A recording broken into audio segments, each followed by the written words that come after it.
Patungkol po sa issue ng West Philippine Sea, pakinggan po natin itong pahayag ng pagsuporta ng isang, hindi po natin siya kalahi, foreigner po siya. Pero kahit foreigner po siya, nagbibigay po siya ng pahayag para suportahan po tayo. At tila handa po siyang lumaban para sa Pilipinas. Pakinggan po natin at ating pong bigyan ng reaction. Ito na po. Americans don't mess with our Filipinos. We love the Filipinos, like for real. So I would highly advise China for you to pipe down and to take your interests elsewhere, because you're messing with the wrong people. You're barking up the wrong tree. Leave the Philippines alone, okay? I'm here. The Filipino government can give me a gun and I will go straight to war with China to defend my Filipinos. I don't care. I will do it. And I'm already here, so the U.S. don't even got to ship me over here. All I'm saying, China, peace, man. Let's have some peace. Because it ain't going to end well for you. Ayun, napakinggan po natin Well, ako unang-una, nagpapasalamat ako dahil meron pong mga foreigners na nakikisimpatya, nagbibigay ng suporta at nagpapahayag ng kanilang pagkampi sa Pilipinas.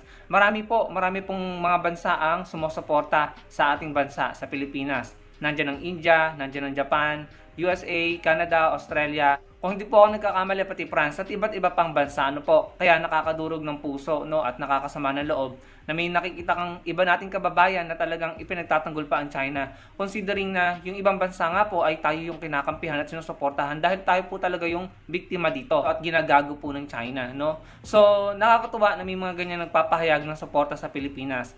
Although ako po personally, ayoko naman na umabot pa dun sa gera, kasi parang sabi ni Kuya, handa siyang makipaglaban sa gera laban sa China at makikipaglaban siya kasama ang mga Pilipino. Ayoko naman pong dumating sa ganun, pero na-appreciate po natin yung suporta niya, yung kanyang mensahe. Ang sa akin lang, kung meron pong mga ibang lahi na sumusuporta sa ating bansa, hindi ko talaga maintindihan at lagi kong tinatanong bakit may mga kababayan tayo na talagang tayo pa yung sinisisi at pinamumukha pa sa atin na biktima ang China sa kabila ng ginagawang panghaharas ng China sa atin, At kitang-kita natin yan, hindi lang ako, I'm sure pati kayo, nakikita niyo yan sa mga DDS vloggers, Kamakailan nga po ay nabati ko si Harry Roque dahil dun sa mga naging mensahe niya na tila Pilipino pa ang sinisisi niya, So sana kahit man lang dito sa issue ng West Philippine Sea, mga kababayan, magkaisa po tayo, Suportahan natin yung polisiya ng kasalukuyang gobyerno ni PBBM dahil yung po ay pro-Pilipino, Hindi yan yung tipo na makikipag-deal ng sekreto sa China para paboran ng China. Yung polisiya ni PBBM ay hindi yung tipo na magpapaubaya at babaliwalain na yung kapakanan ng mga Pilipino dun sa West Philippine Sea para lang mapaboran ng China. Hindi po ganun. At hindi rin naman siya susugod sa gera at hindi rin naman tayo ipapahamak. Ang gusto lang niya, ang gusto lang natin, ang gusto lang ng majority ng mga Pilipino ay protektahan po natin ang ating teritoryo at ang ating yamang dagat doon. Huwag tayong magpabaya at huwag po nating hayaan na ginagago tayo ng China. Dahil hindi po tama yon, masasanay po ang China, So dapat po tayong lahat ay nagsasalita. Dapat tayong lahat ay nagpapahayag ng suporta sa ating kasundaluhan, sa ating mga kapwa Pilipino, sa ating bansa, sa kasalukuyang polisiya ng gobyerno sa West Philippine Sea. At ipakita natin sa mga DDS na ito na tayo ay mas marami na nagmamahal sa bansa natin. Ngayon, tignan nyo ang mga post na ito ni Sasa Rogando Sasot. Babasahin ko po sa inyo. Sabi niya dyan, ang mga BBM supporters daw ang mabibigyan ng rare opportunity to be a hero. Sila raw unang sasabak sa gera laban sa China. It's unfair but it is for the best. Sabi pa niya, guys, let's show our love and support for BBM supporters in their commitment to be the frontliners of the war against China. Go guys! Sabi pa niya, excited na ba ang mga BBM supporters at kakampings na malagay sa frontlines ng gera? Kayo raw mauna mategi at kayo ang tunay na nagmamahal sa bayan. Ayan po yung mga kuda ni Sasa Rogando Sasot. Puro na naman gera ang lumalabas sa bibig nito. Sa akin pong palagay, total naman binanggit niyang mga kakamping, At ako bilang Pilipino, ang opinion ko sa mga post niyang yan ay pang-aasar, at pang-iinsulto sa ating mga kakamping at sa ating mga BBM supporters, Pang-iinsulto. Kaya pinakita ko sa inyo yung video ng foreigner na nagpapahayag ng suporta sa ating mga Pilipino, Mas mabuti pa yun Pero ito, na lagi na lamang gera ang bukang bibig, tapos tila iniinsulto niya at inaasar niya ang mga kakamping at saka mga BBM supporter na magiging frontliners daw po. So yan po yung kanyang tinatanim sa utak ng kanyang mga followers na tayong mga kakamping, mga BBM supporters ay gusto ng gera. Hindi po totoo yan. Ayaw po natin ng gera at naniniwala ako na ang Pangulo natin, ang ating gobyerno ay hindi gusto ng gera. Eh sino ba yung naghamon dati? Sabi, gigirahin daw niya yung Canada, 'di ba? Itong mga to talaga parang binabaliktad no? Tayo pa yung pinagmumukhang gusto ng giyera. Ang gusto lang natin, i-assert natin ang ating mga teritoryo at exclusive economic zone sa ating mga karagatan. Yun ang gusto natin. At hindi tayo papayag na unti-untiin tayo ng China hanggang sa masanay tayo na nag-give up sa kanila, no? Para makuha nila na makuha ang gusto nila. Dahil kung tutuusin, no, kung sinasabi nila na disputed areas yun, kung sino man ang walang karapatan dito, yun ay ang China, no? Yun ang walang karapatang mag-dispute dahil napakalayo po nila doon sa mga lugar na inaangkin nila. Kaya nakakapikon na makakabasa ka ng mga ganito, no, na tila iniinsulto, inaasar ang mga kakamping, mga BBM supporter na nagpapahayag ng suporta sa polisiya ng gobyerno na nagpoprotekta at nagsesecure, nag-a-assert ng ating mga teritoryo at karapatan sa ating mga karagatan. So, porke ba sumusuporta kay PBBM sa polisiya ng gobyerno? Gusto na agad ng giyera? Diba hindi naman? Yan po ang tinatanong niya sa utak ng kanyang mga followers, no? So tandaan po natin 'to mga kababayan, no? Tandaan po natin ang mga kinukuda niya ni Sasorgando Sasot. Kung sino man po ang politiko na i-endorse niyan, kayo na pang bahala kung gusto niya pang suportahan, no? Tayo po ay mga pro-Pilipino lamang. Ang gusto lang po natin ay yung tama at nakakabuti para sa ating bansa. Pinagmumukha niya na gusto natin ng giyera, no? Pinagmumukha niya na tayo yung gusto sa frontline ng giyera. Tanungin niyo ang sarili niyo mga kababayan, yan ba ang gusto ng mga Pilipino? Di ba hindi naman? Dahil kung yan ang gusto ng mga Pilipino, matagal na po tayong naunang magpaputok doon sa West Philippine Sea. Winawater cannon na nga tayo Binobomba na tayo, hinaharas, no? Hinaras yung mga scientists natin sa Sandy Cay. Tayo ba'y gumante? Tayo ba'y lumaban? Di ba hindi naman? So, ito, kung pinamumukha mo sa amin, Sas, na kami yung may gusto ng gera, well, wag mong lokohin ang mga followers mo, hindi totoo yan. Wag mong lituhin ang mga tao. Ang gusto lang ng mga Pilipino, ng mga kakamping, ng mga BBM supporter, ay protektahan natin ang atin at wag tayong magpabaya at wag nating hayaan na tayo ay ginagago na ng China. Yung mga bagay na yun ay hindi pagkagusto sa gera. Ang bait-bait na nga ng mga Pilipino, no? Inaagawan tayo ng mga huling isda, inaagawan tayo ng teritoryo, no? Hinaharas tayo, no? Pinapataob ang bangka natin, winawater cannon tayo. Gumanti ba tayo? Di ba hindi naman? So kung sa palagay mo, yung patuloy na pag-assert ng mga Pilipino, ng ating AFP, ng ating Coast Guard at Navy sa ating mga teritoryo doon, ay pagpapakita ng pagkagusto sa gera, mukhang kakaiba ang takbo ng utak mo. Ang nangyayari ay ginagaslight mo ang mga Pilipino. Hindi mga Pilipino ang masama dito at hindi China ang biktima dito. Kayo mga kababayan, tandaan nyo ang mga pinagsasabi nito. Tignan nyo ang mga post niyan sa kanyang platform. At nasa sa inyo na kung susuportahan nyo pa ang taong ito at ang taong i-endorse niya sa mga susunod na national election. No? Huwag po kayo maniwala sa sinasabi nito na gusto ng mga kakamping or ng mga BBM supporter na maging frontline. Hindi po yung totoo. Yung pagmamahal natin sa bayan ay nasa tama at nasa mabuti. Hindi tayo nakikipag-away. Gusto lamang po natin protektahan yung atin. Dahil kung hindi, ay para na rin natin pinamigay ang kinabukasan ng ating mga kabataan or susunod na henerasyon ng mga Pilipino. Kung titingnan nyo ang mga post nito, sa akin pong opinion ay lagi na lamang pro-China. Lagi na lang tipong pinopromote ang China. At sa totoo lang, ako po bilang Pilipino ay nasasaktan kapag nakakakita ako ng mga post niya na hindi pro-Pilipino, no? So, nasa sa inyo na po, no, ang desisyon, kayo nang humusga, mga kababayan. Panoorin po natin itong naging video ni Sir Makoy Guzman, no? And then bigyan po natin ng reaksyon. Ito na po.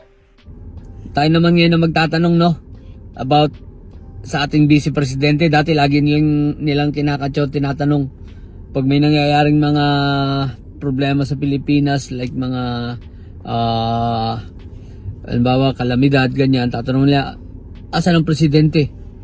Okay, ngayon, sa nangyari sa West Philippine Sea nitong mga nakaraang araw, sa pambobomba ng mga itong water cannon, then itong isa na sa ginawa rin ng mga China about sa mga scientists natin na mga nagre-research, na nandun yung helicopter, no, 50 feet lang ang taas, so malakas yun, masakit sa balat yun, yung pressure ng hangin.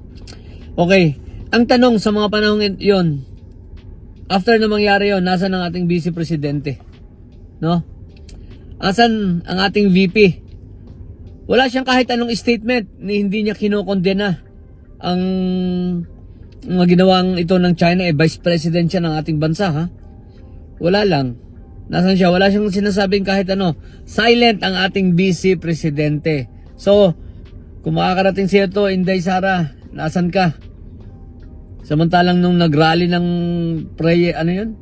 mura rally sa Liwasang Bonifacio, yung mga tao ni Kibs at ng mga DDS na yan, pumunta ka pa ron, nagsalita ka pa sa mga nandoron.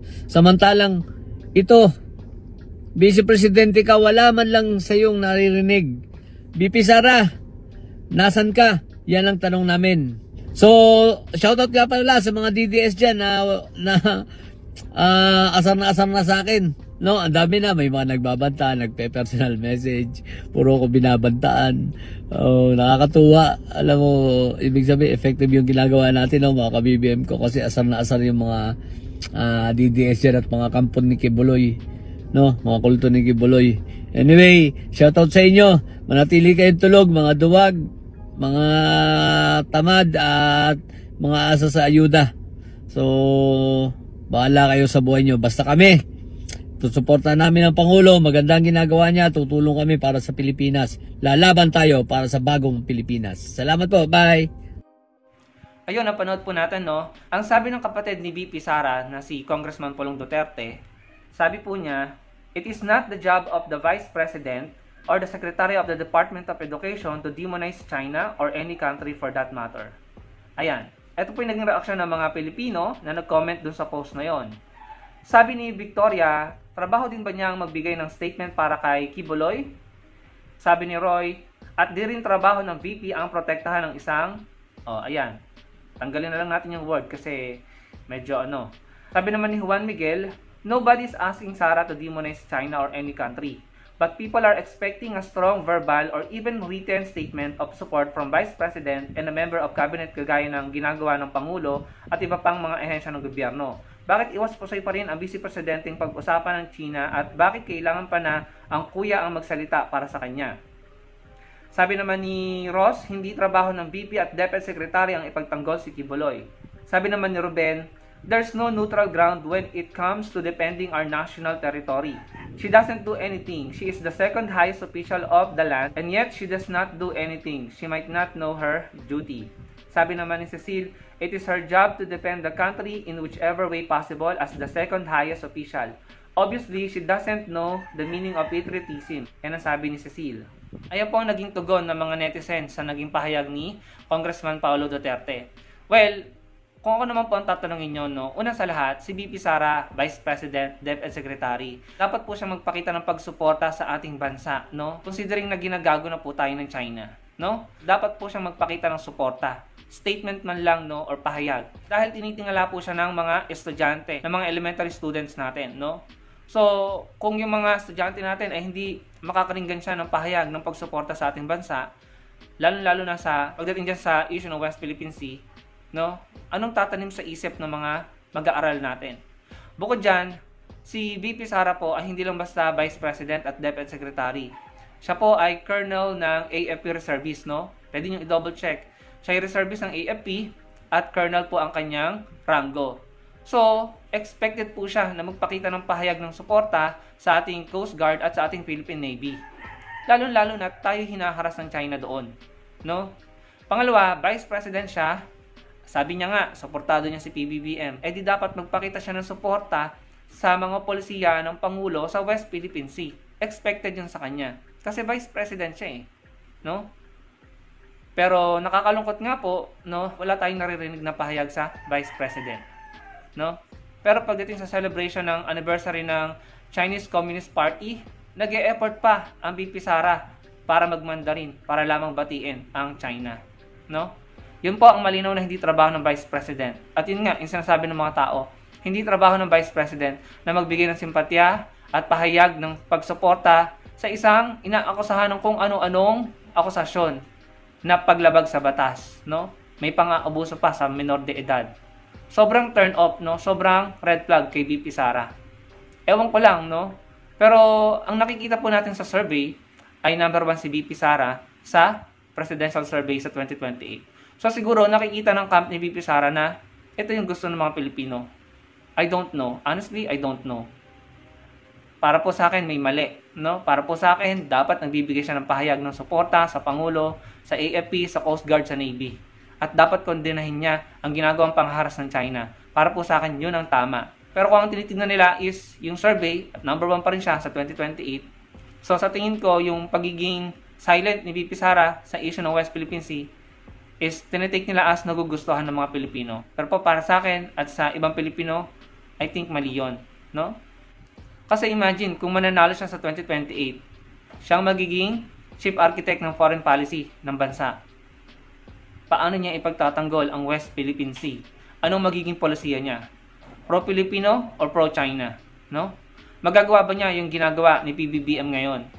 No? Maa-assert ba niya ang ating mga teritoryo?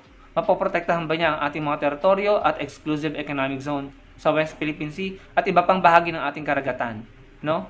Pero siguro nagpapakatotoo si VP Sara, siguro hindi niya talaga kayang kondenahin ng China. At hindi niya kayang magbigay ng pahayag ng suporta sa ating Navy at sa ating Coast Guard. Kasi in fairness sa kanya, kung titignan niyo po yung mga surveys, number 1 siya sa mga survey. Na tila pinapakita ng mga survey na ito na gusto ng mga Pilipino yung style ni VP Sara, no? Kaya mga kababayan, ano pong opinion nyo doon sa dalawang video na pinanood natin? Doon po sa foreigner at doon po kay Sir Makoy Guzman. At ano po masasabi nyo doon sa sinabi o mga pinost ni Sasa Rogando Sasot at sa naging pahayag ni Congressman Pulong Duterte? Ilagay nyo lamang po sa comment section below. Atin pong i-discuss yan. At huwag nyo po kalimutang i-like ang video natin. Magkita-kita po tayo sa susunod kong video. Salamat po.